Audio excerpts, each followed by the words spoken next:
fucking... That's For this goddamn podcast. Let's pod these casts. Boom!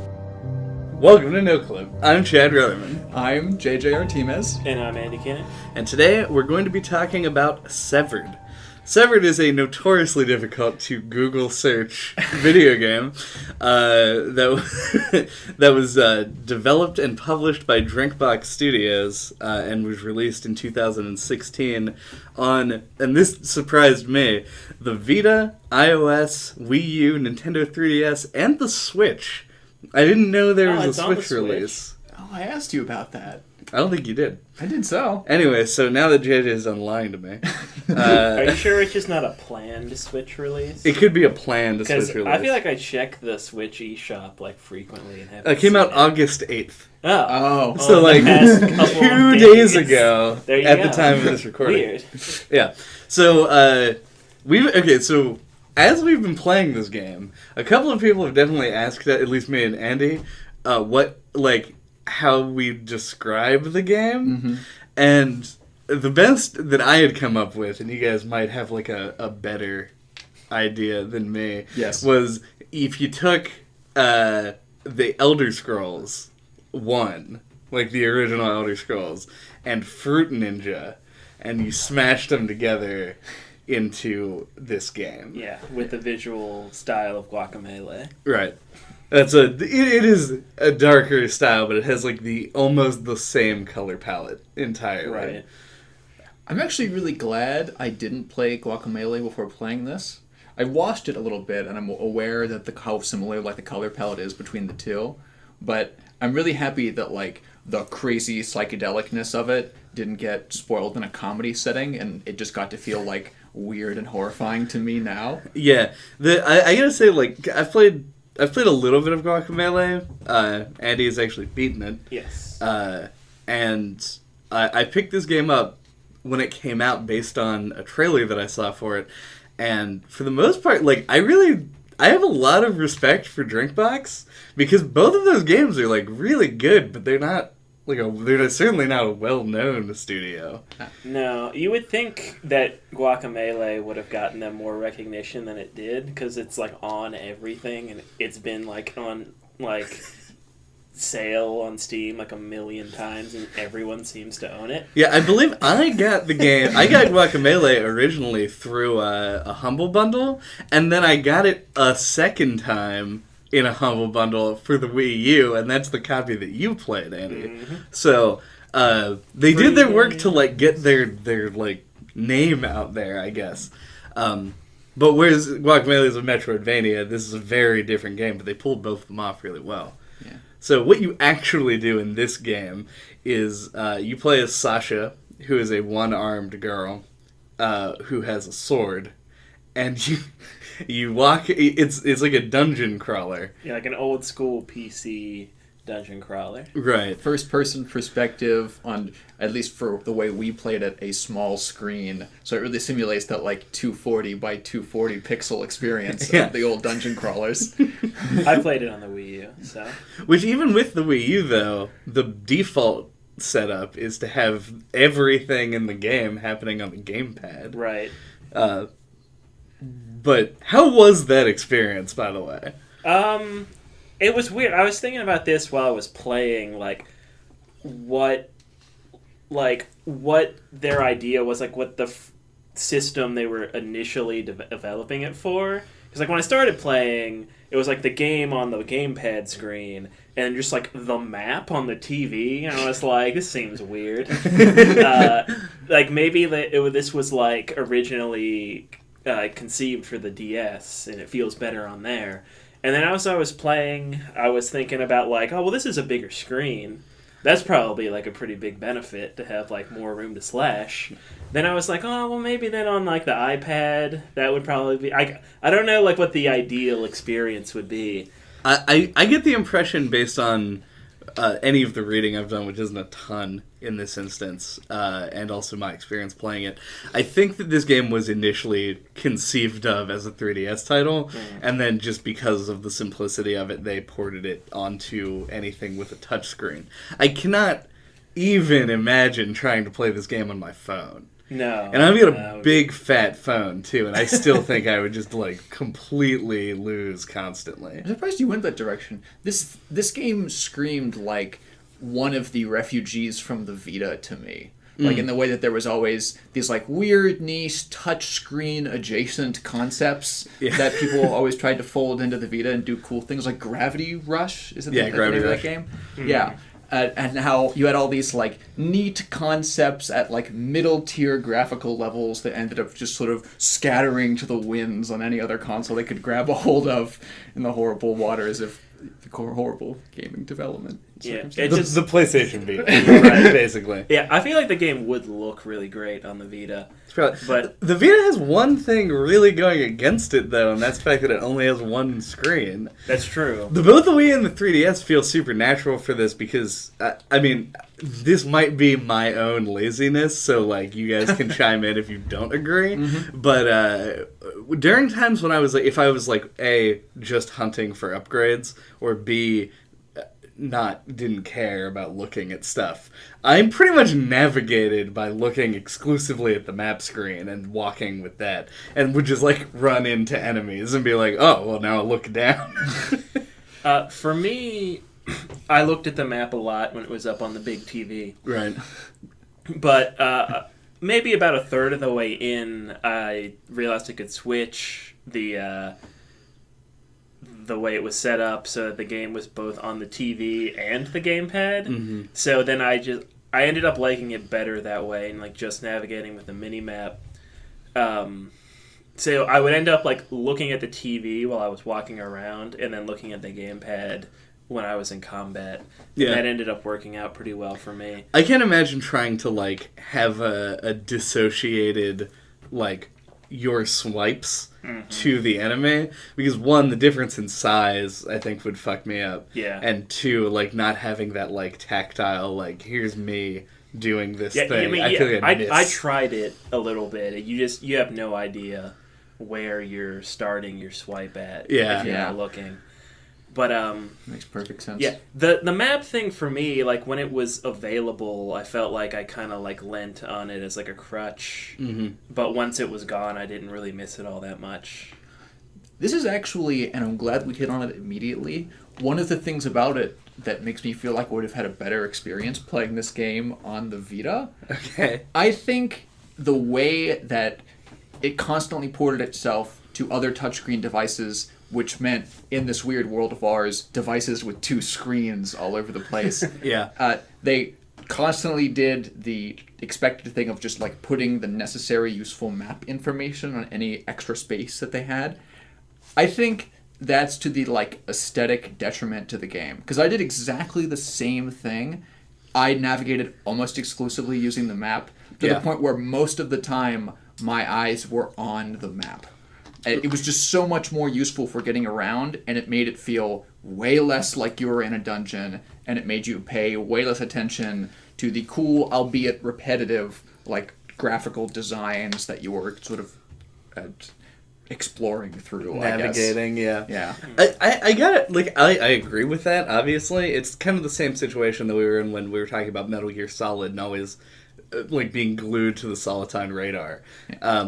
But I don't know. In this game, I felt like I was always between modes, where I would be like either looking straight at the map or either looking at the thing, because most of the navigation in this isn't necessarily maze-like, especially when you first get to an area. It's just sort of a let's go to every room and see what's here. Yeah, it's a dungeon crawler in the most literal sense. Not the most literal. That would be like if you were a baby also. Mm-hmm. But in the semi-literal sense, where it is a dungeon and you're just sort of trying to look through it. Yeah. So that gets away from like, because you're not directly navigating from point A to point B. Right. But then when you are, you're like, well, let's just look at the map the whole time.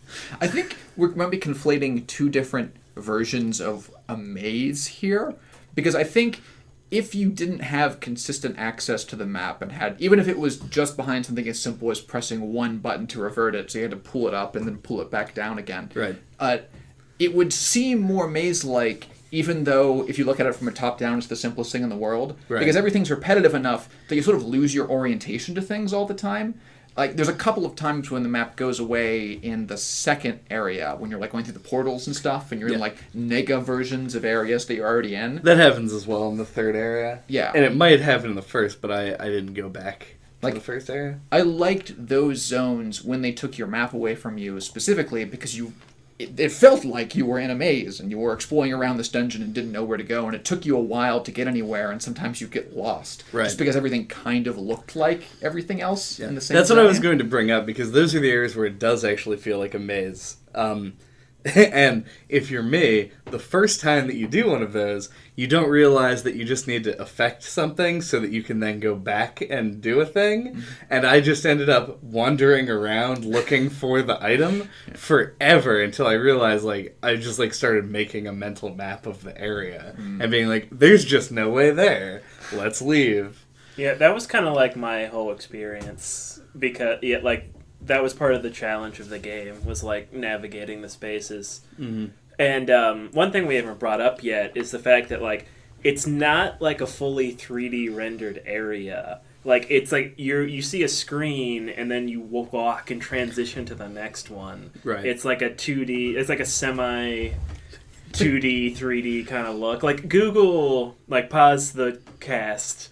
Google some images of it, or you can leave it up if you want. We can just keep bullshitting while you're spending all this time googling the images. Look at it for yourself, because it's kind of hard to describe. Yeah, it's like a mist, sort of. Yeah, it's hard to it can be disorienting when you first start. Yeah, well, it can be disorienting pretty much all the way through, depending on what it is. That is the way that I always visualized it, which is, given the fact that this is a video game podcast, weirdly the thing that I went to was like if you were a first-person piece on a board game board. Yeah. It's because you like just move from room to room and like tackle the things that are in it, and it really is kind of like that because the enemies aren't free roaming either. Right. They exist. Flame. Yeah, they exist as like an encounter. So. Like, you can plan what you're going to do. If you feel like you're low on health, you can, like, dart back to that papaya or whatever it was that you found a couple of rooms ago to refill and then go into the encounter. God, that papaya was gross. Everything you eat is gross. There were some that were just regular fruits. I know. But a lot of them were like... No, do you just not like papayas? Is that what this is? It was a gross representation of a papaya. I'm actually not even 100% sure it was a papaya. Yeah, it's some kind of fruit. Whatever. They do make references to fruits, but there's a weird, Yeah, there's like a weird monster version. With like veins coming out of it. It's not super... appetizing. It's the naturally occurring version of papayas in all of these like Quetzalcoatl adjacent body horror creatures. What did they call it? Like the other world or something? I can't remember. They had a name. It like every piece of narrative in this game, it's doled out in like very small chunks and kind of in a roundabout way. Mm-hmm. It's pretty rare that you get told something directly, and when you are, it's usually something that is in itself a symbol for something else. Yeah. Mm-hmm.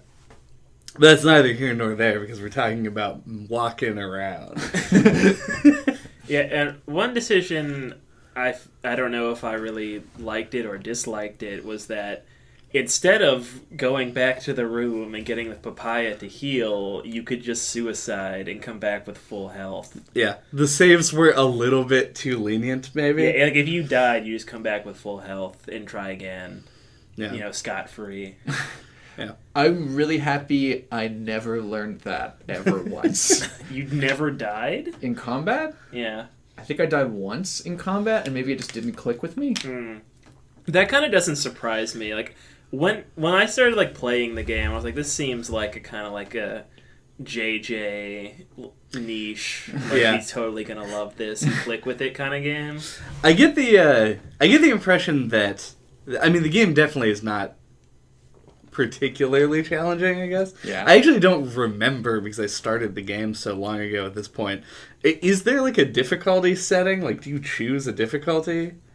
Or is it just a baseline thing? I don't think so. No. In fact, one thing that I find so entertaining about this game is that once you start it up and look at the title screen, the only buttons you have are like play and options, and the only thing under options are 2 volume sliders. Yeah. I actually, this is what I was going to mention when you first got here. It amuses me how, like, ridiculously bare bones the menu is. Because it's like the most simplistic thing I've ever seen. It's just a solid color background with 2 solid color buttons. It looks like a Windows error message, but in brighter colors. Which is crazy because the aesthetics of this game are like 70% of the appeal of it. Yeah. I mean, unless you're just like a huge Fruit Ninja fan. Yeah. I don't know why I keep giving credit to the shitty game of Fruit Ninja. There were things like this that existed before that. But yeah, what you should be giving credit to is the game that this has usurped my best mobile game that in the world title from. Fruit Ninja. Infinity Blade. Oh, right, yeah. This game is Infinity Blade, made it something way more interesting than the Unreal Engine, and with your ability to actually select the hallways that you go down. And Well, there you go. It's like, it's as many years afterward that you would expect. It's like, it skipped over like 3 possible iterations of Infinity Blade after serious iPhone games really stopped being a thing. Yeah. As I'm- discussed on the Resident Evil 4 podcast. Go listen to the Resident Evil 4 podcast. Yeah, so some shitty menu joke I had. and then... there was no difficulty. Right. And I feel like this game would benefit from having a difficulty slider of some kind. I feel like it would be better if it had like a hard mode that you unlocked when you beat it. Because I feel That's like fair. the baseline difficulty, at least for me, was like at a pretty nice, satisfying level. Yeah. And I could imagine there being people, possibly like JJ, who liked this game a lot and wish that it was even more challenging. I'm just assuming that's how you feel. Boy, I'm glad that you completely know everything that I love, Andy. Yes. Because you are right about everything you've ever said about me or about this game. I'm always right forever. Yeah. You heard JJ say it.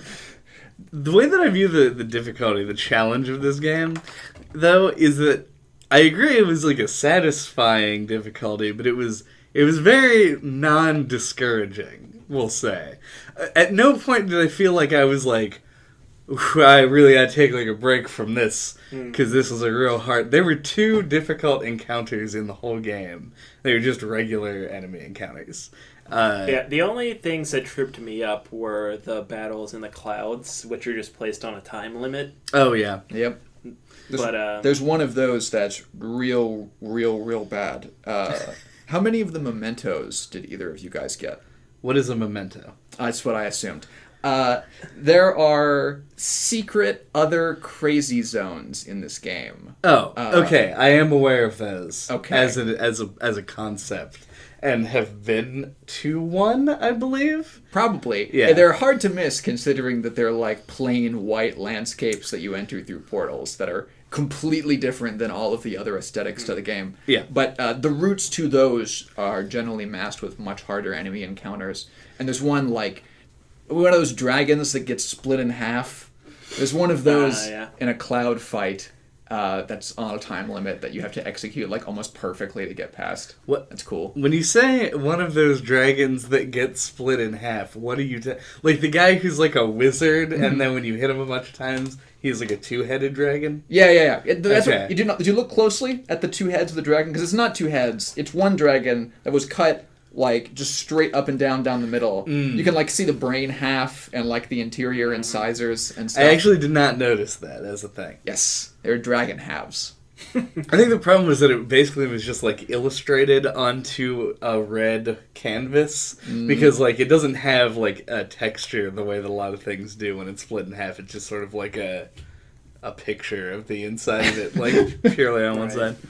Which is not to like deride the aesthetics of this game generally. I think that they did a really good job. Agreed. But continuing on our like rocky talking about the difficulty path, this game is a really good example of a game that has a mechanic set that's challenging enough to execute on that it still feels rewarding, and is able, at least in my case, to completely mask the fact that almost no punishment exists for failing to execute it at all. Right. Like, it's sort of the platonic ideal, at least for random people who like touchscreen games like us, of where you want a difficulty curve to hit, because there's no point at which it ever actually tries to, like, punch you in the face and stop your solid progress, except for optional things. Yeah, there's no spikes, really. Yeah. It's just exactly that one challenging. random fucking fight that I had. That took me like 4 tries. Yeah. But, I don't know if it was, like, an intentional decision, but I think to build off of that, it feels like they want you to, like, almost beat this game in one sitting. Kind of, yeah. And I don't know if that's, like, the difficulty curve is a result of that. Like, you're so used to doing it that by the end... Well, like, when I was playing, like, I never hit, like, a part where I was like, oh, man, I need to take a break. You know what I mean? Right. I did. But it was because... this is actually... How did you not have this happen to you unless your wrist strength is just much better than mine? Because I imagine with the... Or did you put the gamepad on your knee? I usually just have it in my lap while I play.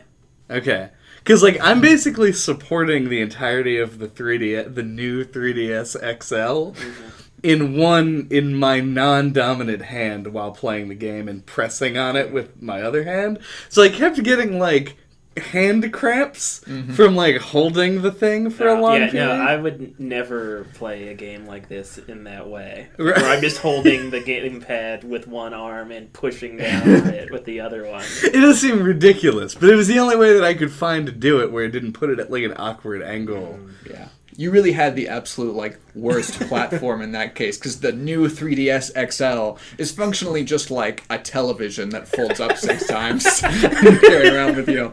So you had to, like, support the weight of the CRT while trying to slice stuff. And he gets the good end of it being large, and that it essentially just acts like a wooden board he can sit on his lap with a touchscreen on it. Right. And I have a tiny Fire Emblem 3DS that I could just... I had the wrist strength to just sit and play the whole thing in one sitting. Yeah, I felt like I settled into a flow state with the game, like, almost immediately. Like, a lot of games, there will be, like, some kind of, like, a hump to get over at the beginning before you get into it. Right. But with this one, it was, like, just right into it, and I didn't want to, like, stop till I finished it. Yeah. And the game does a really good job, especially with the, like, the enemies. Well, the enemy design is incredible in this game, and we'll, I'm sure, talk about that later as well, but specifically in terms of, like, curving out the difficulty, like, the first enemies that you encounter are not, like, particularly threatening, take a long time to attack, and don't move a whole lot, and they teach you the basics of, like, waiting and striking at, like, particular areas or at certain angles, in the case of the, like, crazy guard men. 4-armed troll people. The 4-armed troll people. The roly trolleys. Sure. The 4-armed roly trolleys. Yeah. But then managed to introduce enough variety to keep those same enemies interesting even at the end of the game. To the point where the first enemy that you fight, the little eyeball mushroom guy, is in the final boss fight. Like, there's just one of them there. Yeah. And he was actually a huge fucking problem for me. He was a constant annoyance. And I think they do such a good job of using the, like, limited variety of enemies and keeping them fresh and interesting through the whole game. Another thing that this game did so well is it had, like, the right amount of diversity of enemies considering its length. Like, I never felt like I was getting bored of any enemy type when I was running through it. And when they do the classic video game thing of reintroduce an old enemy with a new color, they always introduced some kind of actually meaningful mechanical spin on it. Like, they're not just the old enemies but faster. They all do a different thing that you have to account for. Like, the eye stalk guys now having things that you have to break with a charged shot instead of a regular one before you can really get at their meat. So it was I don't know, I have nothing but good things to say about the way that the enemies scaled in this game. Yeah. I kind of wish there would have been a little bit more enemy variety personally, but I would have liked to have seen more visual variety, but only because I wanted to see more of what Drinkbox could come up with in the art department. Because, like, every enemy is pleasing to look at, or just strongly displeasing to look Yeah. at, which is effectively still great. I feel like one additional enemy like per each of the main areas Yeah. would have made a big difference to me personally. I guess, come to think of it, you're right that it would have been nice if there were like signature enemies in particular For each areas, area. just to give them a little bit more than just aesthetic differentiation. Because everything keeps building. Every enemy that you got in the last area just continues to get added on to the new things that are introduced to each area after it. And this poor, what did you call them? Roly trolls? Roly trolleys. Yeah, Okay, that was those poor four-armed roly trolleys that you end up testing every single ability on. Yeah. It's just the basic one guy. And you're like, hey, you got a new thing? Chop this guy's face off. Alright. It also keeps things a little bit more interesting if you want to ever go back to prior areas to look up like the Metroidvania-style locked secrets that they always put in the prior zones.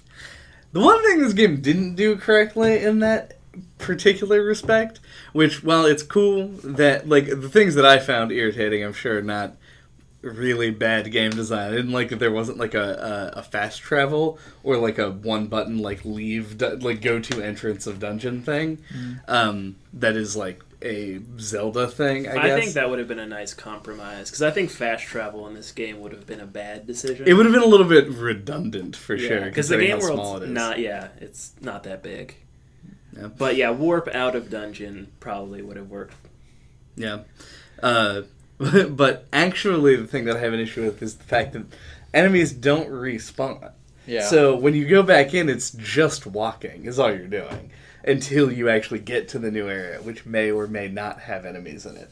It made going back to specifically the first little Raven zone particularly annoying because when you go back to that zone, the whole mechanical gimmick of it is hitting those, like, that sun and moon coin thing so that it shifts the doors that you can walk through. So in, like, every other zone, there's not just, like, a straight shot you can walk through after you've been through all of it and unlocked all the doors. Yep. You have to re-unlock every door every time you go back there. Yep.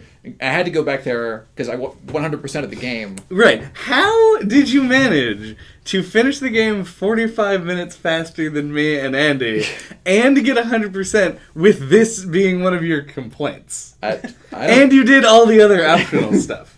Like, maybe Andy and I just several times just put the game on a shelf and walked away, and we didn't actually spend 6.5 hours on it. It completely baffles me that you could have done that much more in that much less time.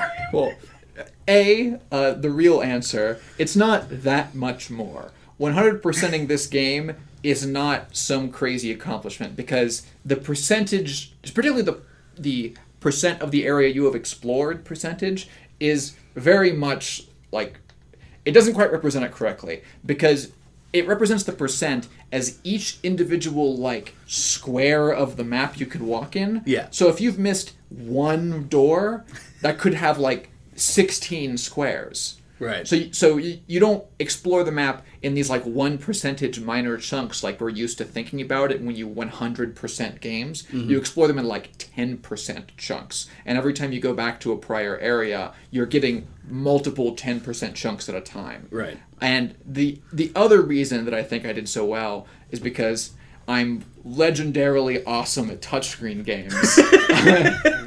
And spend an unbelievable amount of time getting good at, like, DS-based games. Yeah, I imagine that JJ breezed through this game. That's probably really true, fast. yeah. You noticed, though, and I already mentioned it before on the cast, I do think the difficulty curve here is spot on. Like, what I had the advantage at is just dexterity with touchscreen bullshit. Yeah. But I still had to learn all the new things. I still had to balance all of the different enemies. Time management. Yeah, we haven't actually talked about that yet, and that's my favorite element of the way that they do, like, of the combat system and enemy design. It's still early. Yeah. We don't have to cover everything. One thing I wanted to just bring up because it's funny. You mentioned the touchscreen dexterity. I was watching Chad play. Like, I was, like, watching TV and whatever while he was playing.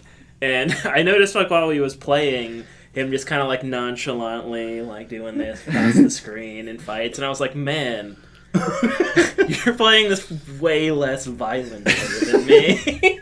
For me, it was like full on, like tongue out, like frantically like slashing at enemies. Oh yeah, and the game rewards you for that. Absolutely. I don't think that I was playing suboptimally, by the way. I was just being more calm. Yeah, like the contrast to me was really funny. I beat the final boss while like lounging, like laying sideways on a couch and like scratching at it, and was just like, oh, I'm gonna beat this game real quick. Yeah. I didn't actually find it that easy. Also, I'm gonna have to either edit out that yawn or turn it way down because that's a massive. Turn down the yawn. I didn't actually find the final boss to be that easy. It did take me a couple of tries, but it was. I agree that the difficulty curve is at least like is fine, especially as far as like making a smooth curve. Like they nailed that. Oh yeah, it's like way more than curve. any other game I've ever played. Has it ever been like this is. Everything is exactly a little bit harder than the last thing. I think it's because I just had so many knobs. Like, they had lots of dials to turn. Which knobs are you referring to? I'm trying to use so many metaphors. I have no idea what you're talking about. They had a lot of variables in terms of design that they could change in order to ratchet the difficulty up or down, like, very slightly. Okay. So... you have a bunch of different like powers and whatever, and so part of the thing that introduces is additional mechanics, particularly magic boosts and stuff. Yeah. So the enemies have their own attack patterns, the defense patterns of the enemies, the magical buffs that they have, the potential to have a time limit on the fight. The number of enemies, the combinations of enemies. Yeah. Because you can have like. It's not always linear.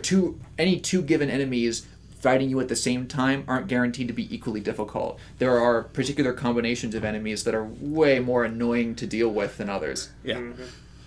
And all of that, but it allows you like an element of strategy, which you wouldn't think like in a like ludicrous slash everything game.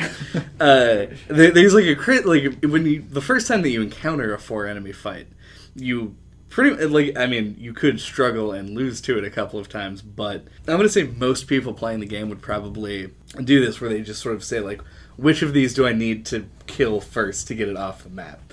And so you have to do this like balance of the whole thing to the point where when I was having trouble with an encounter, Andy's suggestions were like, kill this dude first, keep these guys alive, because that's the way that you have to think about them. Exactly. It's the reason why so many of the enemy types in this game give you limited agency over when they attack you. Mm-hmm. Like the vein structure men with the balloons that you can just... The whole purpose of those guys, and I want to focus in on them for a second, because they're one of my favorite examples of the way they do enemy design in this game mechanically, is since you can switch around back and forth between the different people that you target, you'll have like your average guy who's got a parry, the four-armed rolly men. Yeah. And you're dealing with them, but in the background, you know that you have this vein guy who's building up his bubbles. But you can't just be random and crazy about it. You can't just like quickly flip back to him and scratch around real fast, because if you hit the bad bubbles, then more bubbles will appear. Sure. So it forces you, when you get back to looking at the vein man, to like stop for a second and take in the time so you can see where you have to slash, both to hit the bubbles and to not hit the bad bubbles. Right. So the balancing act constantly has you switching back and forth between different enemies, which means you're doing different things on the touch screen. You're not just like swiping as fast as you possibly can at any given time. And even when you have to slash to try and reduce the size of these enemies, you're always making like intelligent decisions, even if they're like split-second fast decisions. Man, can you imagine... I don't know, that description of them reminded me how much better it would be if the treaty virus in Trauma Center was designed like the circulatory system helium balloon rock men. Oh yeah, this is a wow. Circulatory system helium balloon rock man. The challenge in doing this podcast is coming up with an appropriate number of adjectives for each enemy type. I, in that instance, went too far. I don't know. I think it was pretty good. I think it was solid, yeah. But I completely agree with you. They even have the same, like, bubbles of things aesthetic that they had going on with And when that. you fuck up, more of it comes up. Yep, exactly. Yeah. But yeah, the vein monster isn't designed to be fought on its own, so they rarely use it on its own. Right. It's designed to be fought in combinations with other things. That's actually, I love the what we were talking about earlier, the split head dragon mage. Yeah. That guy I absolutely love for like it's the way that it works in group encounters, because basically you want to hit it enough to like drop its attack meter down as far as you can, but you have to be careful about how much damage you do to it, because it requires like your complete attention once it transforms. So like there's a really fucking good encounter where it just comes default with the health regen ability, and it's like, that is awesome, because it means you can hit it a bunch, let its health build back up, and then hit it more. And so they were allowed to put like way more complicated other guys in, because you have even longer to deal with this guy before he becomes a dragon thing. Yes. Wonderful. And they even have some enemy types that they designed that are essentially, as far as I can tell, just there for catharsis. Like the balloon guys, the guys that just slowly fill up and they have... one-eyed mushroom men? No, not the one-eyed mushroom men. Is it the ones that have the two yes. like semicircles that switch Yeah, sides? the two chordal circles that will force. Yeah. Because it takes a long time for those things to switch. So you have like 3-second intervals when you can just be like crazy bad out of hell man, just like hitting them as fast as you possibly can across the different corners of the screen. Yeah, I was so shocked when one of those guys hit me, because based on how like slow they are to actually attack, I was expecting it to be like a super devastating like brain exploder beam, but it turns out to just kind of be like just like a and you're like, oh, I took like maybe 1/12 of my HP. Another example of this game's like actual mechanic set being way more engaging and fun than the consequences for failure. Mm-hmm. Yeah, it's like they've taken that into account for all the enemy designs. Like, none of them allow you to just crazily slash them, and they all do it in like a different way, Right? Which is what makes it all gel so well. Yeah, because even the punishment for like talking about like the large scale punishment of dying versus the like micro punishment of having like your sword clang off of something, even that is tempered by what you're hitting. So like certain things will make your screen like jut to one side briefly and like completely stop you from doing anything for a second, whereas other things will just like not register as a hit, which is it's in that vein of them just like having a ton of shit that they could mess with to make the encounters exactly as difficult as they wanted to be. They even managed, when they introduced those like magic buff systems, to make that interesting and engaging, because in a way I can see like whenever someone first proposed the idea of these buffs to be introduced as different things that they can do to make fights have greater amounts of variety, it would strike as sort of like lazy at first blush, but then someone else is like, oh, what if they give you limited agency over the kind of buffs that can exist and whether or not you can steal them? That was such a great idea. Yeah, I was actually, because when I finished the game, there were 2 upgrades that I didn't have. One of them was the 5th level of the strong charge on the sword tree, and then one of them was the, like, maximum awesome overdrive buff power on the bite tree. And like not having that, I was thinking the whole time, I was thinking like, I wonder how like ludicrously overpowered this is, or if they like somehow managed to make this not a big deal but still effective enough to feel good. And then I was like, oh, I hope it doesn't like ruin the final boss. They did. The final boss, the only abilities that you can steal during the final boss are defense powers, which is so good. Because, like, it does give you a pretty significant benefit for grinding out, like, a bazillion parts to actually complete the trees. But then it also doesn't just make it a non-challenge, like, like Majora's Mask or something. Yeah. As another thing that I hadn't considered, and I don't think we've brought up in conversation with other RPGs we've done before, is scaling the size of your upgrade tree to the highest available challenges in games. Because there's this huge temptation when you're designing upgrade trees for your games to make them as expansive as humanly possible, and also to only give you enough resources in one playthrough to experiment with like a small subset of the things that you can do. Right. But this also has this effect of, in certain types of RPGs, if you just spend the time to get the entire tree if you want to, and none of the end game content ever changes to match you at all. Right. You just become a god. Yeah. But fortunately in this game they do manage to not let that happen. I gotta say, this is like close to, if not the like ideal upgrade tree for a non-RPG game. Yeah. Because in a game that you have a lot more agency over the stats you're choosing, you get this idea of like creating a build, like what am I going to specialize in?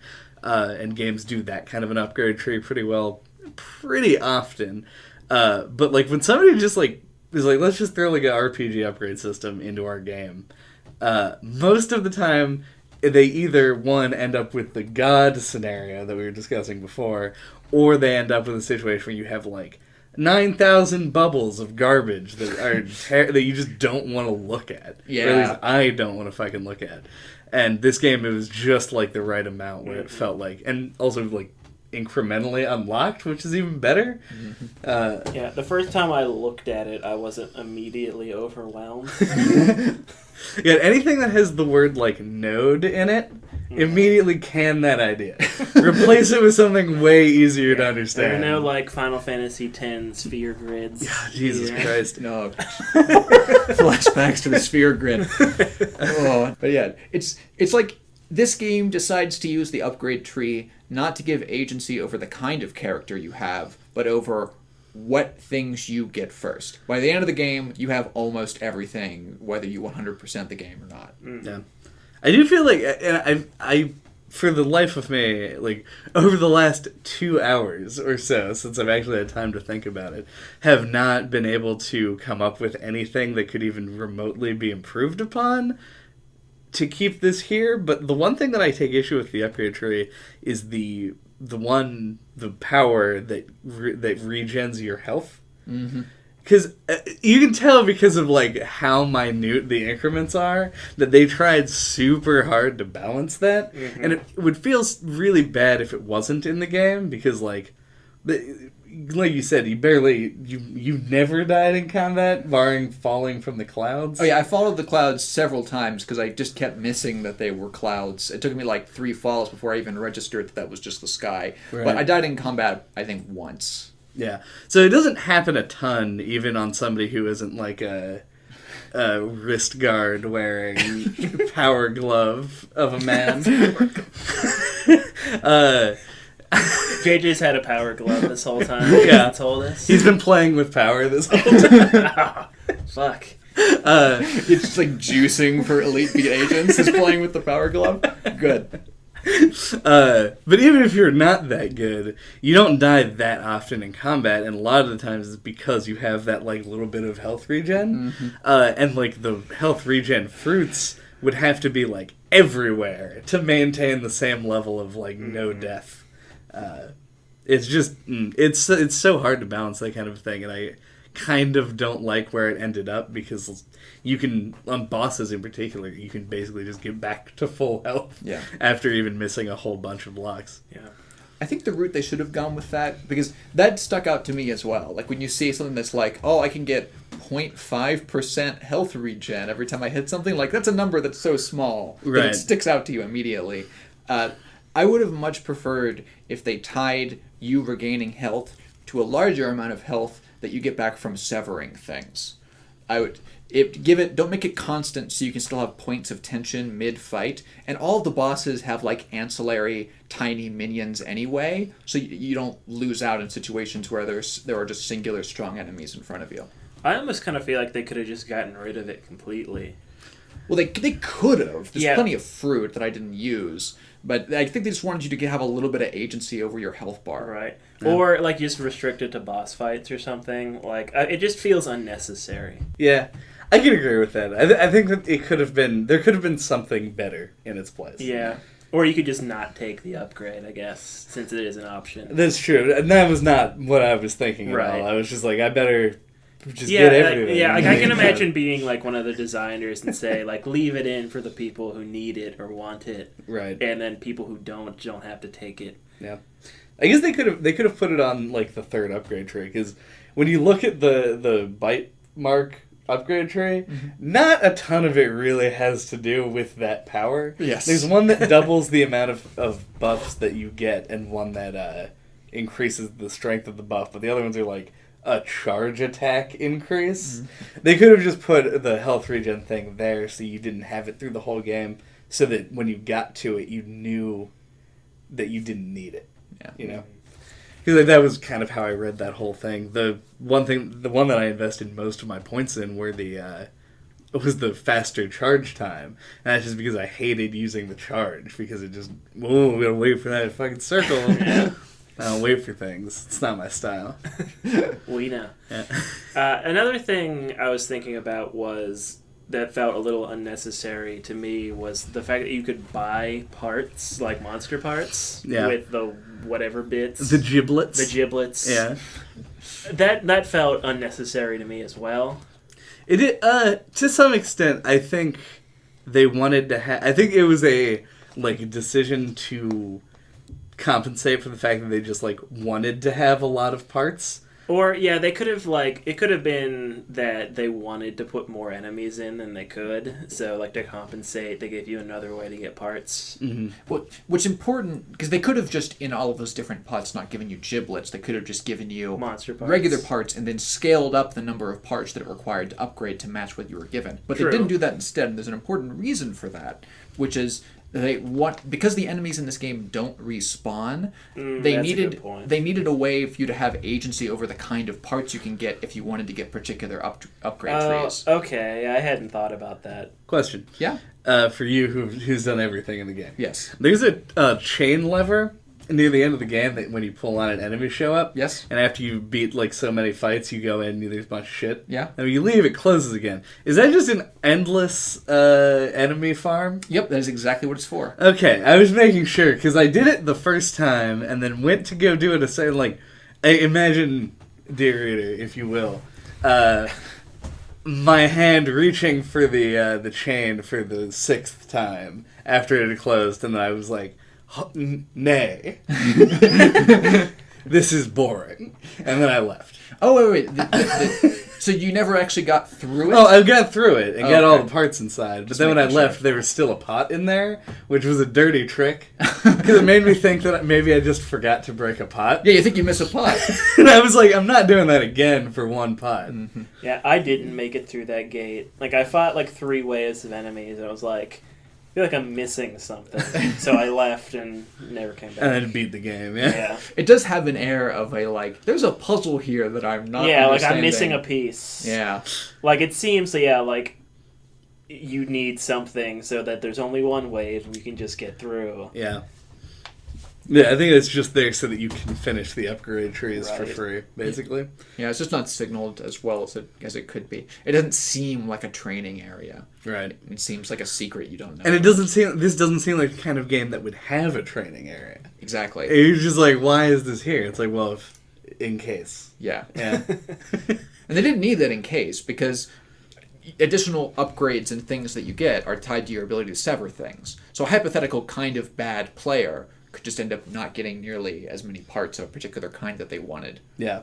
Actually, one more thing, because I desperately want to take a break. But I do have one question that you might know that I wasn't able to piece together over my playthrough, which is when you... sometimes when you kill an enemy, they just, fucking, dissipate, they just become gas. Yes.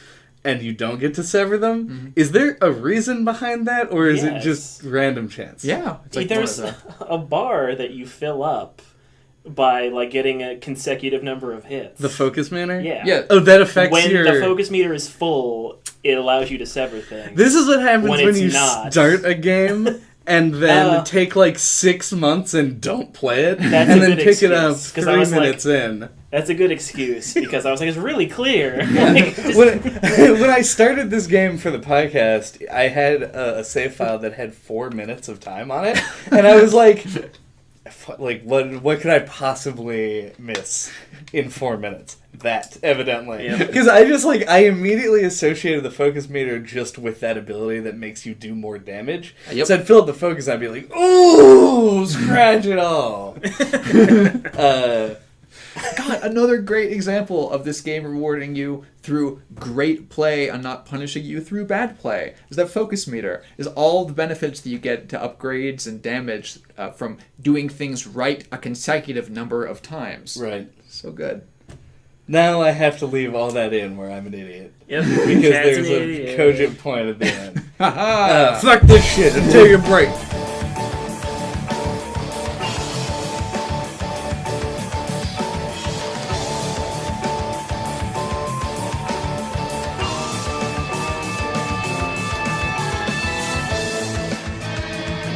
And maybe you're the one with notes, actually. So Yes. if you want to guide this any further, go ahead. Oh, I would love to be a shepherd of the podcast. But what I want to talk about currently is the plot that's laid forth. Oh, I'm sorry, little sheep. You trying to pull this podcast in your direction, eh? You trying to wander off into greener fast pastures and... Welcome back to the podcast. I'm taking back over. So I want to talk about the story. Or rather, the story beats that this game has. Because there isn't a whole lot of, explicit narrative given. Mm-hmm. But I gotta say, my opinion of this game changed, instantaneously the second that you find your brother impaled on, a bunch of fucking wood. Mm-hmm. I was because I didn't really know what. I mean, obviously you have what do they call him, the Watcher, the guy in the what looks to be a trench coat. Oh, with the Aku from Samurai Jack. Yes. Shows up at the beginning of the game, and you're aware of that weirdness, and you've just encountered all these monsters, but you're playing a video game. But I mean, your main character has her arm severed off when she's a 12-year-old girl. I mean, that's true, but also totally not. She's still alive. I thought that set the tone pretty well. That's fair. I think a lot of the things set the tone really well. However, the level of grimness that this game resides at, yeah, really gets driven home when you finish the first dungeon and are presented your quest to find your family becomes your quest to find your family's corpses. Yeah. And it's way more we've now stepped far into the realm of just crippling depression. Yeah. My strong takeaway from the game was not so much the narrative, but the theming in the narrative of being severed from something, the fact that your character's missing her arm, obviously, and the fact that you sever enemies' body parts, you sever parts off of the bosses to use as upgrades, Right. You're severed from your family, etc., you're severed from your home. And seemingly also severed from, the plane of the living. Yeah. Yeah, you have And no maybe- social contact with anything other than a bird that wants to vomit at you. Yeah. Yeah, but at the end of that game, I love that bird, though. Yeah. I thought I felt that throughout the whole game. I thought that was really well done. Mm. Nothing extraordinary, but well executed. I also latched on real quick to the narrative. This is maybe the darkest game that has this much color in it that I've played probably since Hotline Miami, which if I'd played Hotline Miami when it came out would be a much more significant statement than the gaps going on right now. I guess I could qualify it further by saying it's probably the darkest, colorful piece of media I've ever experienced that did not reference cocaine once. We even what about comic books? I guess Watchmen counts. This is more colorful than Watchmen. Watchmen might reference cocaine as well. We just forget.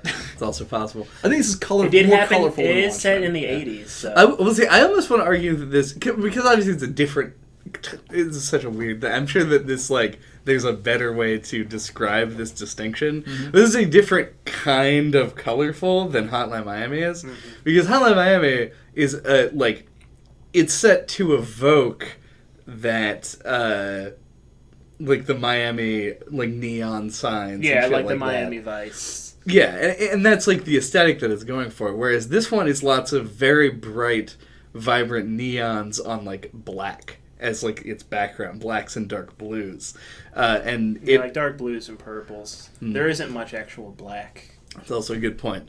But I mean, obviously, the game and all of Drinkbox's games draw from that the Mexican culture. But because I am not well educated in the Mexican culture, the thing that comes to mind are like the Dia de los Muertos, like sugar skulls and things like that aesthetic. Yeah, I think that's got to be a big inspiration for it. Like the more like colorful, decorative side of that holiday. It even ties into the way that your character slowly accrues different like crazy looking dresses and things that are just attaching to your person as the game's progressing. Yeah, you at the end of the game look like not the end of the game where you shed all of it, but before that, when you have like an insane tie-dye arm, the rage arm, you've got the headpiece, the chest piece, you've got like crazy white goop on your feet, which is like the cloud walking stuff. You're just like covered in crazy nonsense. Your sword has a spine on it. Isn't it sentient as well? The sword, arm? the spine, the arm. It has like an eyeball in it, and it like moves around, doesn't it? As does the old woman's sword. Yeah. Yeah. At the very least, it is alive. Yes. And that's terrifying enough. That's a whole fucking moment that, like, I glossed over and didn't realize how weird it was till just now. That old woman who you, like, break into her house and get the spine for your sword from, when you, like, block her attack, she just, like, drops a corpse on the ground and then runs away. I think the implication is that she went through the same thing you did. I agree, you can but, like... go back to her house and confirm that. Yeah. Oh, okay. She is, like, in her mirror room, which is the other thing. You go to her house and there's a broken mirror. Yeah. Right. Yeah. Yeah, I assume, she just didn't go fight the dragon. Oh, yeah, that seems like the better idea. Yeah. Or maybe she only rescued one of her family members, etc. Etc. Yeah, I was fully expecting a boss fight with her and was or like a mini boss encounter with her and was disappointed that... It was just a one parry it was like thing. a one thing. It made her seem a whole lot more human, and I think I got the additional upside for that because I went back to like see how she was doing in her shack. And it was, not good because she's like a crow woman in a shack in a horror zone. But yeah, it made her... Because if she just like died at that point, she would have fallen into... Well, you wouldn't have necessarily had to have killed her. Sure. What I was trying to express there was just that it's part of like a long trope of like introducing like a pseudo-antagonistic character. And this time they decided to give it like an emotional core instead of a mechanical core and sort of pulled the rug out from you a little bit that I really liked. I do like the idea that you, like, cut her head off and then just, like, stick it on the back end of your sword and she just gives you advice or something. Like, that's the shitty mechanical version of if she was a fight. Very dark. It's pretty dark, but not that much darker than what you're already doing. I mean... Like, you're just collecting... literal body parts. Arms, lungs. From, like, monsters. Yeah, what Chad's describing is like B-movie dark, where it's like comedic dark. Presuming you still talks. This is just like actual depressing darkness. She becomes like a shrunken head. Oh, right. On a pendant. Which you also, I checked at the end, you also have the pendant that allows you to change the... Yeah, so you just have like everything glued to your character model. Mm-hmm. It really struck the balance well between I'm becoming a badass and I'm becoming a monster. Yeah, and the two-headed crow guy comments on that about like when you first meet him, he's like, "Oh, you're so ugly. Humans are gross." Right. And then like as you get more and more monster parts on you, he's like, "You don't look so bad. You want to hang out? Yeah. You want to be best of friends." But no, yeah, you're right because like you literally like if you It's the kind of thing where if this was like a movie whose goal was to tell a story, as opposed to this game, which is more about like just giving you a tone to like overlay on the mechanics, there would be like a scene where you see the protagonist coming from a distance, and it just looks like a monster is coming for you because she's got like the huge mouth on her chest and everything. It's the repetition of taking your family members back to the house is a good way to illustrate that, because each time she's got more monster parts garbage on all her, over so her. she looks less human. Like, she looks more angry each time. Yeah. Like a de-evolution. She got pretty goddamn far from a 12-year-old girl with a bow in her hair. Yeah. Yeah. Or And- she had a headband, Whatever. not a bow. You dumbass. It was a head-based ribbon accessory. Both are associated No. with innocence, childhood, and women. That's true. and also of course And keeping hair out of your face. yes, and then the obvious like symbolism behind when you actually do kill the dragon, shedding all of the parts. Right, and you even get your monster arm cut off. Yeah, and you cut your own monster. You do, arm you off, cut yeah. your own monster That's another, because this game is just full of like Not gonna all of give the into that narrative. rage. all of the narrative is punctuated by these like gut punch moments, because it's like finding each family member. I argue that finding your brother is the most Oh, yeah. By far. impactful one, and then like because you chase down the rage arm as it like scurries around like a rat, and then like you literally cut it off yourself and feed it to the dragon. There's moments with the old woman when you first find her. She like just kind of like shows up and is like, if you come back here again, I'll cut you in half and shit. Mm-hmm. Like, it has these like really elevated emotional moments to go with the fact that there's like almost nothing in between. Yeah. A lot of different directions I could go narratively with this, because the game's vague enough that it leaves lots of interesting open questions. My two biggest and favorites were your relationship to the rage arm and your relationship to Aku. Yeah, the rage arm, that occurred to me as well, because like when you run across it in the last dungeon, it does kind of seem as though there's like a pre-established, like, I recognize this arm. Yeah, Like, you have like rapport with the arm. yeah, it's like, is that her arm? Did something happen to it, or... The way that I viewed that whole sequence was that initially as I described it, the weird gross arm Right. was not her arm. It was just like an arm. I mean, it And- might be. Right, but then when you get it, and the implication with the final boss, and the fact that he like will temporarily like control it and make it go all wacky, makes it seem like it is your arm. So I had the impression that it wasn't, and that you were just using it to like draw out its power or whatever. But then the thing that kills your parents is the thing that makes you go mad with rage. So, which to me screams like it's her arm, and more importantly, it's just a symbol. Right. Like, it doesn't actually matter that it's.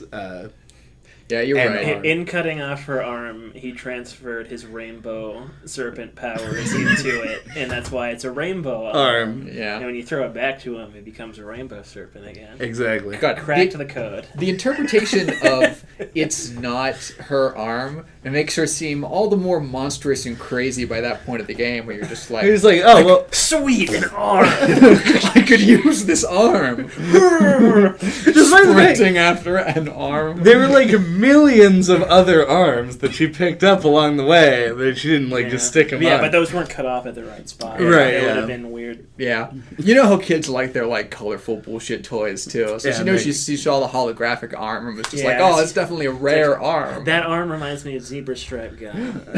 I got... It's 2017, Andy. Zebra stripe gum is not the touchstone. And just like zebra But stripe gum. they still sell that. Like, does anyone buy it? I don't know. I always remember noticing zebra stripe gum at the store when I was a kid. So that's where I went. Okay, Chad. Fair enough. I never had it. Right. I always Oh, noticed you've it. never had it? No. Oh. All right, well, we have a new cast thing that we're going to do. Yeah, you got to eat some zebra Let's go stripe. buy some zebra stripe gum. It'll only take like 6 seconds because that's how long zebra stripe gum lasts. Pulls its flavor, yeah. Much like the arm itself. Yeah. very short lasting. Runs out of flavor real fast. But goddamn, did I make the most use of that. Like, that was the best thing ever, because it makes you feel so good to use it. The arm strength? Like the ability? Because it just it comes at just the right part in the game, like right towards the end. The way I viewed it, which is probably not the correct way to take it in, was like in Tony Hawk's Pro Skater 3, they introduced... This is already way out. Introduced the revert, which allowed you to continue a combo string by reverting when you hit the end of the jump. I'm going to stop you right there. You can't describe what revert means by saying, oh, and you in the middle of the combo, you revert it. You just referenced revert to describe what reverting was. No. Reverting? It's a move where you just spin the board around, but the important thing is it preserves your combo. And that's what the arm does, because you go, blah, blah, blah, and then there's a down period, and you're like... And then with the arm, you can toggle it in the middle. Mm-hmm. So it's basically just constantly moving around the screen at all times when I had access to it. Because you have to get the perfect, most efficient use out of the rage arm. Mm-hmm. So you hit it just before it becomes vulnerable, and then as soon as he becomes not vulnerable, turn it off so you don't go crazy. It was fun. You do have the management, because you have to... When you activate it, becomes actually interesting in contrast to a whole lot of other games with a button you press to activate super mode. Right. Because when you activate the super mode is incredibly important in this game, considering the vulnerability windows of all these different enemies have are very wild and all over the place. Yeah, I don't think that I ever had the rage take over me and not die. And it happened one time. So I know that there was a 100% correlation between it getting red and me being dead. That was an unintentional rhyme. Don't look at me like that. But so what do we think of Aku then? To get back to the original question posed. I'm definitely interested in hearing what you guys think about Aku, because I have no idea. Me neither, actually. JJ, he showed help. up so infrequently that I forget what his dialogue was. He is presented so clearly aesthetically as just a warlock patron. Because you need, because he exists, essentially, to fill in the gaps between 12-year-old girl and trained warrior. Right. That is the definition of what warlock patrons are for. Right, he's like Palpatine or something. Yes. But unlike the entire trope, I don't think there's any evidence in the game of him being malicious to anyone at all. I don't think so. There's not evidence in the game of him existing to anyone except you. Well, the other woman had a sword just like yours. That's true. Your sword does physically exist, and the old woman has one too. And maybe everyone has a spirit guide warlock patron assigned to them after they die. He could be more like... I was thinking, the comparison of what I made was to Joshua in The World Ends With You. He's some kind of in charge of the other world that you're in. The reason that I like this interpretation is because my interpretation of the game as a whole is that it's not a thing that happened. It's a spirit journey kind of thing. Oh, yeah. Right. So I like the idea that this dude, the Aku, the messenger, some other mysterious name, just has a fucking garbage can full of swords, and he's just passing them out to people as they show up for their spirit journey. They're like, here you go, here's your sword, here's your your spirit mask, and your... He's like an upperclassman, at freshman orientation, just giving all the kids their name tags. Yeah, he killed the dragon, wasn't really satisfied with the closure he got, and asked if they had any employment opportunities. Yeah. That would explain why at the end of the game in the last cutscene, after you bury your dead parents, you can look off one direction and there's the door, and then the camera pans the other direction. And there's Aku. Yeah, and warlock guy is just off, just barely in frame over there, hey. He's smoking a cigarette against the wall. What do I do? He's like, I'm on break. Give me 20 minutes. Yeah. He looked to me in that scene because he's not leaning on going in anything. No, he's not. He's just standing there. He didn't look like he was being casual. He looked like a guy who was waiting for his date to show up. So it had like the desperation air of like, does this guy want me to stay? Like I don't really understand what him being there is supposed to symbolize otherwise. Like maybe it's like you giving in to your monstrous nature and like remaining here forever to do I don't know what, keep severing Hang out things. with the bear or the bird. You can hang out with Bird Woman. Yeah, I think. Or I meant the two-headed crow, but whatever. That he was just there to like symbolize the choice of staying in the other world, whatever you want to call it. She is pretty goddamn sweet in Otherworld. She's high on the tier list. She's pretty powerful. Yeah, that's appealing, I guess. I'd like to see the hypothetical sequel to this game, Severed 2, where you just are like, you've been in the other world for so long that like you can't even see parts of her body anymore. She's just got like even like she's wearing that dude's cloak. She has like those like the antlers, and she's like there's just no one left. She's got, killed like, the everyone. Sword, dual wielding. A second rainbow arm. She cut off the remaining. It would be she just shoved the sword onto the stump. Yep. Sword arm. Online. Yes. Sword arm online. Alright, fuck this.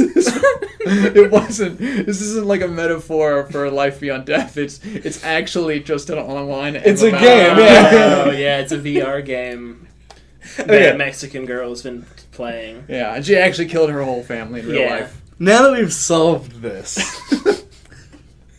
let's just abruptly change to a different topic, because I think that we've now exhausted everything we could say.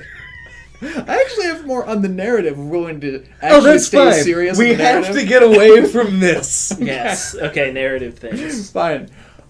So, I forget. You said one of you guys found one of the memento rooms. Yeah. Did you actually find the memento in the room? Because they're all a bit puzzly. I was a little confused as to what was going on. Yeah. And I went the other way. Okay. So I did not find the memento. So, the three like big secrets that you can get in this game are when you solve the puzzles in each of those rooms, which are all like, I think if I remember correctly, vaguely affiliated with not treating the areas like they're like physical 3D spaces.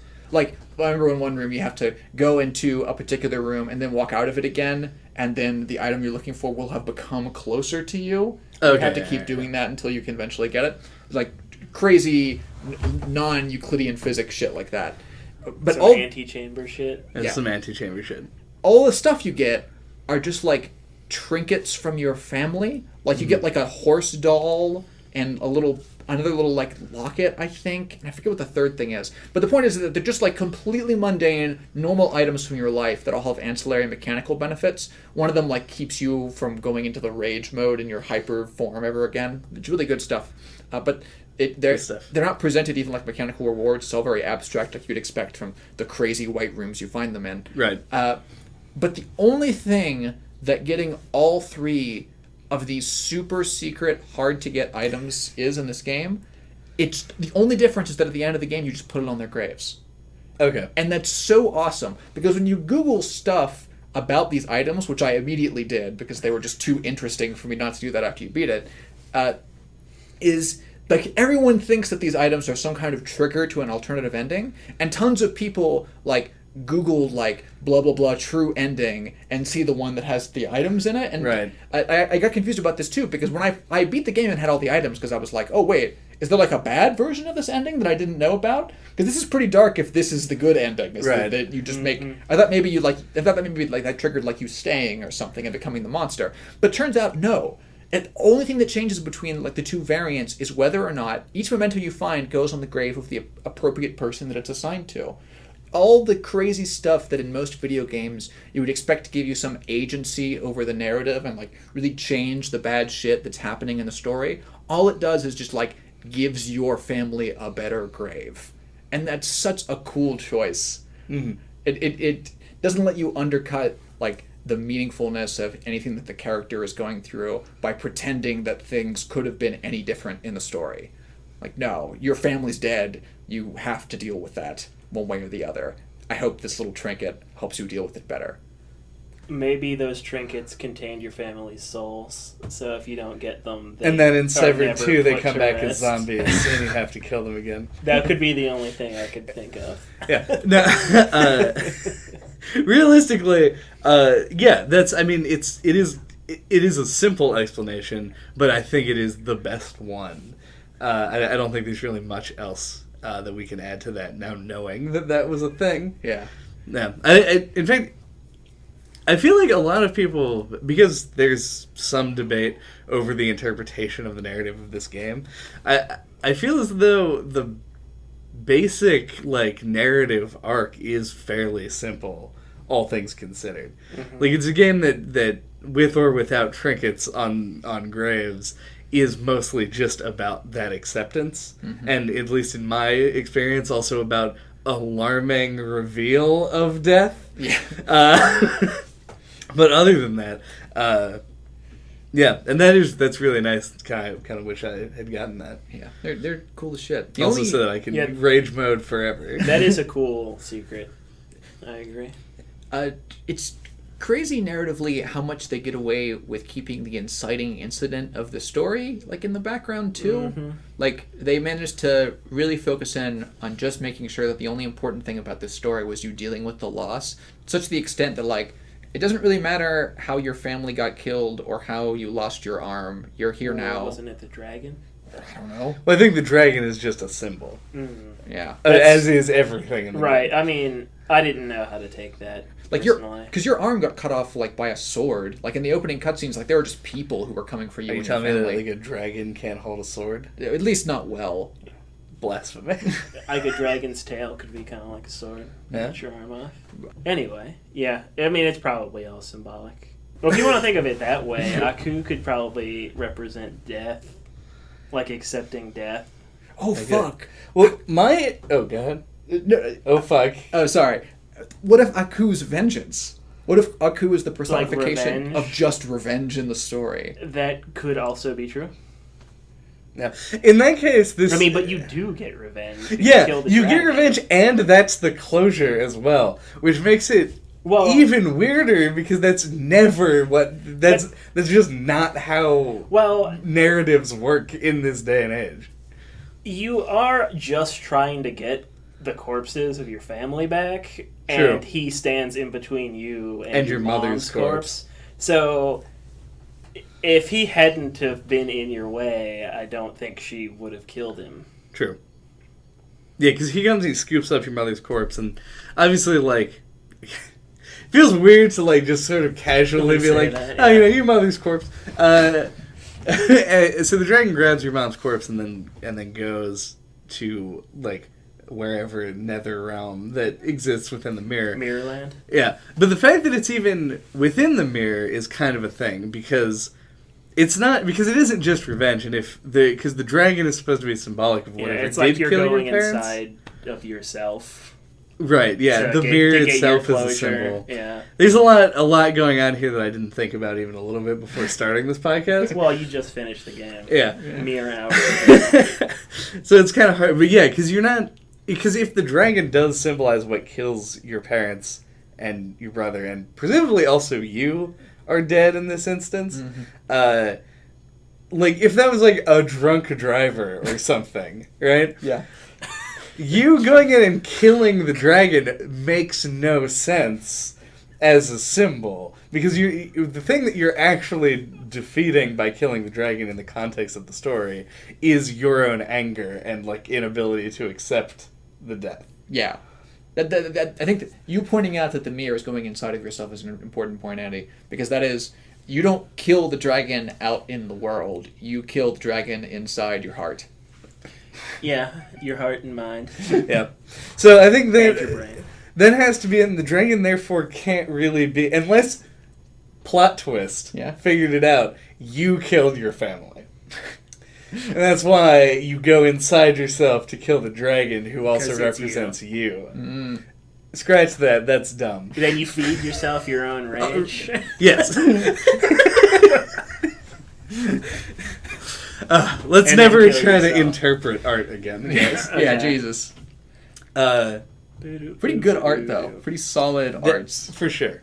Oh, wait, are you trying to go into visuals right now? No, I actually, for the first time maybe in my whole life, just said, that's some pretty good art without ever qualifying it and not talking about the video games are art discussion. Just without context said, this thing is art without having to defend it at all. And that was nice. Oh, I don't think... that this is art. It's basically... I don't think games are art at This all. is trash. Now, this is going to be a difficult conversation to cut I was just around. going to say you should never have to defend referring to video games as art, because they clearly just are. Well, I think... And Roger Ebert can go suck a dick. In hell! Yes. The important thing here... I think the important distinction here is that you can just say, this is good art, in reference to, like, the whole of this game, as opposed to being like... because even... this is one of those games that takes every part of it and attempts to, like, weave it together into, like, the most cohesive single tone and package that it can. Because it's about, like... I guess the exception for me, at least, was the music. I didn't feel like the music was quite like... But it served its purpose. Yeah, it was moody the when it music needed to was be. a little weak. I felt like the boss music and the fight music was like way too intense for what it actually needed to be. Yeah, and I found that to be a pretty big surprise, because I remember really liking the music in Guacamelee. Yeah. I agree. Yeah, I had to listen to it to compare, but I'm glad both of you guys caught on to how weak the soundtrack was comparatively in this. Mm-hmm. This is one of the few times that I wish that if this game got re-released again, or if it sold well enough, that they would literally just redo the soundtrack from scratch, because it really does deserve a better soundtrack than it has. The soundtrack was written by the group that made this is like a renowned group. Well, it's certainly not renowned for making video game soundtracks. That's true, yeah. But I'm pretty sure that's like completely unprecedented. Like, a re-release of a game has never gotten a re-recorded soundtrack. Oh, I know. I'm saying I'd want it, not that it would ever come to pass. I actually found that might not be true. Yeah, I actually heard about something that had that exact problem yesterday, but I can't remember what it was. Oh, wow. But yeah, it would be nice. Yeah. I completely agree. But the only time that I thought the super crazy over-the-top metal boss music actually fit was the final boss. Right. Just because of how crazy, like, gory and hoary it was, even in comparison to everything else that you get. Because the normal enemies that you fight, their designs look crazy, but, like, the act of severing their limbs and stuff is fairly sterile compared to all the other stuff that goes on. Yeah. But then in the final boss of this game, you, like, slowly peel away the flesh from its skull, and it, like, licks its own eyeball for fun. Yeah. There's nothing that's more metal... Well, I'm not going to say that because fans of true metal will come and kill me, but... Like, there's few things more metal than, like, a dragon with one of its eyes falling out with only, like, some of its skin left on. Your main character is pretty metal. Oh, yeah. She's got one arm, and she's, like, killed all these monsters and is wearing their body parts going to slay a dragon. Definitely metal as fuck, yeah. Yeah.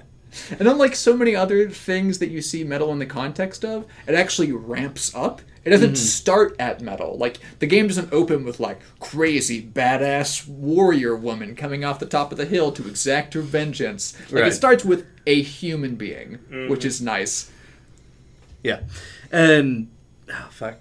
Oh, yeah. Well, it also ramps up just in the context of the final boss, because when you start, it's this total serene, like, literal nothingness that you're walking through. And the music is either non-existent or so quiet that I couldn't hear it over other things that were happening. And then you get to the boss battle itself. And it becomes super jarring if you die, because if you die, there's actually a checkpoint on the final boss right after you... knock his eyeball out. Yeah. So when you go in the second time, it just goes immediately into, like... like, it's just crazy metal immediately. I died to the final boss once. I died twice, actually. The second... Better than you. Yeah. That second phase where he has, like, the E-Honda 100 hand slap move. I like that move. It's a good move. That's cool. However, if you fuck one up, then your timing is off on all of them. And I basically got pummeled to death in the first... Like, it was like... I did the little end thing, to go into the final phase, and then it was just immediately just like start over. It was terrible. Solid. Yeah. Anything else pressing? I don't think we've been through most of the stuff. That is how I would describe this game generally. Solid. Oh. Yeah. I was thinking about just our catalog of episodes, and I think that this is just like the most obscure game that we've talked about, and it feels so like wrong that it's this obscure. Like It has the marketing and like what you see when you start the game and everything has that same like low budget lack of polish that you would associate with a game that isn't very popular or well liked, and then the game itself just like fucking blows it away. It's like you have no idea when you pick up the game that it's going to be anything that's like even good. Yes. But then it just is amazing. Yeah, the only reason I knew about it was because like it was featured like on the Wii U eShop, and I was like, this looks cool. Oh, Drinkbox Studios. Okay. Yeah. But like, yeah, it seems weird that they didn't like use the notoriety they got from Guacamelee to like promote this game. Yeah. And no, you're the one who told me about it. Yeah. So when I got it, it was like, like I started, I was like, I'll come back to this, and just like got caught up in other stuff. Uh-huh. And so it's crazy that we even decided to do this game, because none of us knew anything about it going in, barring by like a trailer maybe and my 4 minutes of playtime. Yeah, I gave it the benefit of the doubt because I liked Guacamelee so much. Yeah. And I gave it the benefit of the doubt because when I Googled the game in Google Images, the images that came up were and things that looked cool. It also looks rad. Yeah. Yeah, it has a very striking like presentation. Yeah. The Sure, marketing campaign is all about that same duality and progression of the character. Like, I think that the title screen that they use in most of the advertisements is literally just the word severed, the arm with a little logo on the back of it, and just your player character with one half down the middle being the normal girl and the other half being crazy, badass, like, Mayan woman. Right. And yet, weirdly, it did not, like, 'cause I've seen that promotional image, like, several times, never even, like, connected it to the game at all. I don't know how, I just didn't even think about it until I was, like, done with the game. Yeah. I was like, oh, Yeah, weird. it's because the game is so different that you, like, forgot about anything you saw of it before you started playing it. So I'd say, final thoughts for everybody, the game was good. Yeah. Try to play it in a form where you can minimize the amount you look at the map, just so you crutch it too hard and you can appreciate the setting more, because it took a setting worth appreciating. Yeah, if it was the Wii U wasn't the Wii U, I would recommend playing it on that, but you probably don't own one. So Statistically speaking, you don't own a Wii U. yeah, so play it either on a 3DS or an iPad or something. Yeah. Notice Or none of us play even it- mentioned the Vita, of Well, I course. mean, if you have a Vita, obviously get it on there. Yeah, statistically speaking, you're even less likely to have a Yeah, Vita. than a Wii U. I mean, Or come on. play it on your phone and then just Eh. let us know how that is, because True. I don't know. Yeah, that's your only option, I mean. No. But yeah, definitely give this game a look if it looks even a little interesting to you. It's cheap, it'll take 6 hours, and it'll probably Yeah. beat your expectations. It's got that Portal thing going for it, where like it's short enough to play in one sitting. And it's got a This smooth really difficulty curve. depends on your definition of a sitting, because we each spent 6.5 hours True, on it. I That's mean- like that's my whole day most days. I suppose. Yeah, we probably didn't need to recommend the game after we finished talking about it and spoiling the whole thing. But thank you for listening to NOCLIP this week. What are we talking about next time? Next time we're going to be talking about Super Hot, which I think we're past the statute of limitations on talking about this game at this point, but it's interesting nonetheless. Until then, if you want to get a hold of us, you can do so. All of our contact information is on noclippodcast.com. You can find us on iTunes, Google Play, YouTube, Twitter, etc. Give us a like, subscribe, tell your friends, share it, write a review. Put $5 in an envelope, write NOCLIP on the front of it, and drop it in the nearest mailbox. It'll get to us. Don't do that. You read enough continental philosophy and you're just like, no, I need monster trucks. Get all this out of my head. Continental monster trucks. That would be an interesting...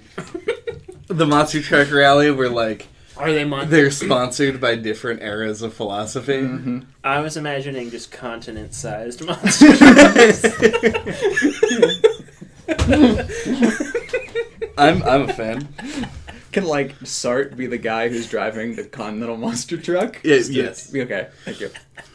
Good old Jean Paul. Here we go by Johnny Paul, sorry.